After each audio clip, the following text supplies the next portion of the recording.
Coïva pour le groupe Liberté Indépendant Outre-mer et Territoires.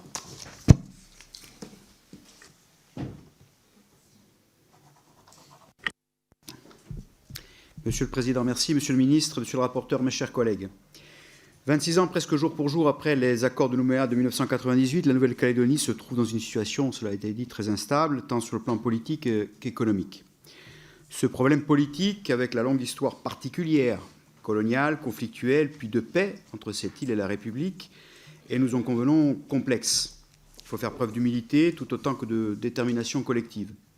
Aussi, nous ne serons pas de ceux qui mettront bien évidemment de l'huile sur le feu. Cela ne nous empêchera pas, bien évidemment, d'affirmer des principes et visions qui sont les nôtres à des fins de contribuer bien modestement au cheminement qui doit mener à la paix et à la solution politique partagée. Le texte constitutionnel qui nous est soumis aujourd'hui nous semble être pour l'heure un rendez-vous manqué.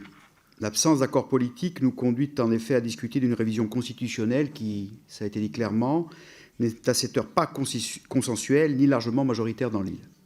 Et ne permettra pas en l'état de dessiner un destin commun à la Nouvelle-Calédonie, tel que le souhaitaient les rédacteurs des accords de Nouméa. Les risques de statu quo sont réels, ne nous semblent pas envisageables. Le renoncement ne peut pas être une solution, aussi notre groupe espère ardemment la poursuite du dialogue et des négociations.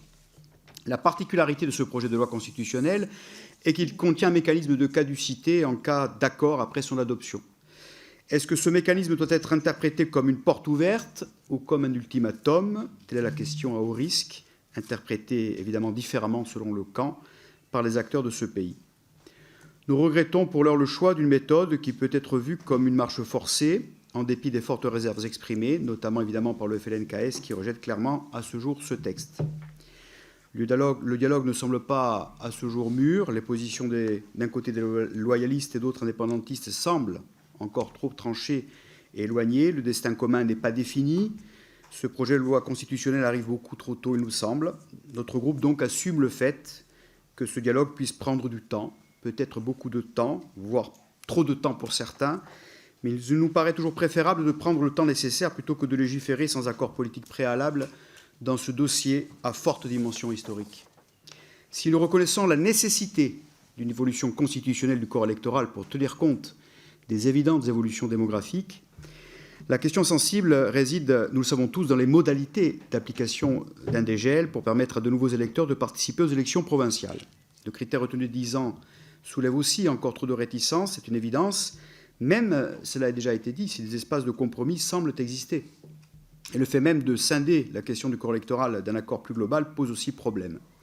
Au fond, ce projet de loi constitutionnelle constitue une solution subsidiaire. Il ne nous semble pas que quelqu'un ici peut raisonnablement y voir une porte de sortie définitive et apaisée au blocage actuel.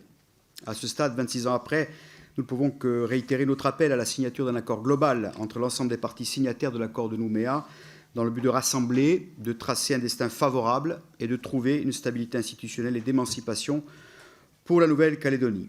Aussi, si cela était possible, nous souhaiterions connaître l'état des toutes dernières discussions en cours entre les parties afin que l'Assemblée nationale puisse délibérer de manière éclairée en son âme et conscience. Je vous remercie. Et enfin, Madame Sandra Rogol pour le groupe écologiste. Merci, Monsieur le Président. Monsieur